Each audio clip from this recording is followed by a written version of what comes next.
আসসালামু আলাইকুম। আজকে আমি ছানা কাটার ঝামেলা ছাড়াই মাত্র 10 মিনিটে 1 কাপ গুঁড়া দুধ দিয়ে 1 কেজি রসগোল্লা বানিয়ে দেখাবো।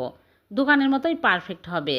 মাত্র 10 মিনিটে এই মিষ্টি তৈরি করা যায়, আমার এই ভিডিও না দেখলে বুঝতেই পারবেন না। তাহলে চলুন রেসিপি শুরু করি।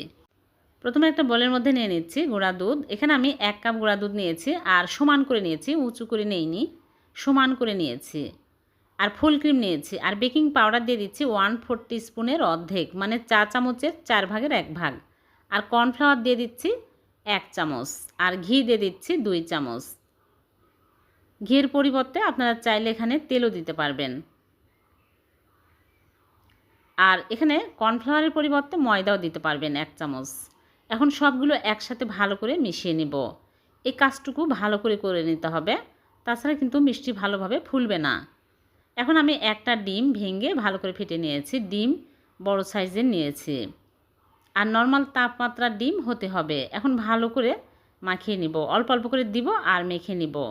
নরম করে মেখে নিতে হবে, শক্ত করা যাবে না, পরে কিন্তু এমনিতেই শক্ত হয়ে যাবে। এইরকম নরম করে মেখে নিয়েছি আর ডিম সম্পূর্ণ লাগেনি, 1 চামচের মতো বেঁচে গেছে। এখন আমি 5 মিনিট রেস্টে রেখে দিব। 5 মিনিট পর আমি হাত ধুয়ে হাতে ঘি লাগিয়ে নিয়েছি। নিয়ে এইরকম করে অল্প অল্প করে নিয়ে আমি গোল করে রসগোল্লার শেপ দিয়ে নিচ্ছি। একদম মসৃণ করে মিষ্টিগুলো বানিয়ে নিতে হবে, গায়ে ক্র্যাক থাকা যাবে না। ছোট ছোট করে বানিয়ে নিচ্ছি। এই ছোট ছোট মিষ্টি যখন আমি শিরার মধ্যে দিব তখন ফুলে ডবল হয়ে যাবে। আপনারা চাইলে বড় করেও বানাতে পারবেন। সবগুলো মিষ্টি আমার বানানো হয়ে গেছে। এখন এই মিষ্টিগুলো এক সাইডে রেখে দিব, দিয়ে আমি চিনি শিরা তৈরি করে নিব। চুলায় একটা প্যান বসে দিয়েছি আর দিয়ে দিচ্ছি চিনি।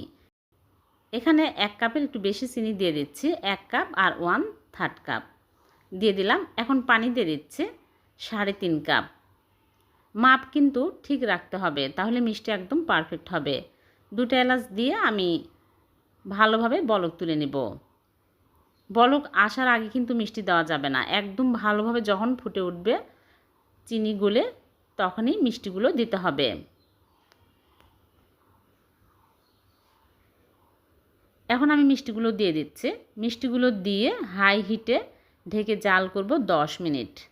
চুলার আঁচ কমানো বাড়ানো যাবে না, এক আঁচেই জাল করতে হবে।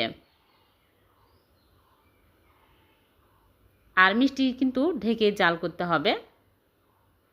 মাঝখানে আমি ঢাকনা খুলে আলতো করে নেড়েচেড়ে দিব। 5 মিনিটের আগে কিন্তু ঢাকনা খোলা যাবে না। 5 মিনিট পর আমি ঢাকনা খুলে আলতো করে নেড়েচেড়ে আবার ঢেকে দিলাম।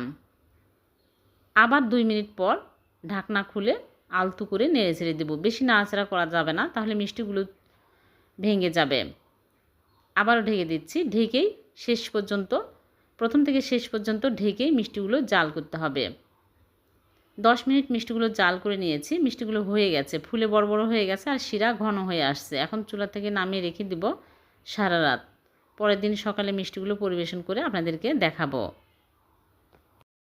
ফিরে আসলাম পরের দিন সকালে। মিষ্টিগুলো রস খেয়ে রসে একদম টইটুম্বর হয়ে গেছে। এখন আমি মিষ্টি তুলে আপনাদেরকে দেখাচ্ছি কতটা ফুলে বড় বড় হয়ে গেছে। মাত্র 10 মিনিটে 1 কাপ গুঁড়া দুধ দিয়ে দোকানের মতো পারফেক্ট মিষ্টি বানিয়ে ফেললাম। এই ভিডিও প্রথম থেকে শেষ পর্যন্ত দেখলে আপনারাও এরকম মিষ্টি বানিয়ে নিতে পারবেন। মিষ্টি খেতে মন চাইলে আর দোকানে যেতে হবে না, ঘরে বসেই মাত্র 10 মিনিটে এই নরম তুলতুলে রসগোল্লা বানিয়ে খেতে পারবেন। খুবই সহজ বানানো, প্রথম থেকে শেষ পর্যন্ত দেখবেন, স্কিপ করবেন না, তাহলে আপনারাও এই মিষ্টি বানিয়ে খেতে পারবেন। একটা মিষ্টি কেটে দেখাচ্ছি, তাহলে বুঝতে পারবেন মিষ্টি কতটা মজার হয়েছে, রস ঢুকেছে। ভিডিওটি যদি ভালো লেগে থাকে লাইক কমেন্ট শেয়ার করে দেবেন, অন্যকে দেখার সুযোগ করে দেবেন। আবারও দেখা হবে এরকম নতুন কোনো রেসিপিতে। সে পর্যন্ত ভালো থাকবেন, সুস্থ থাকবেন। আল্লাহ হাফেজ।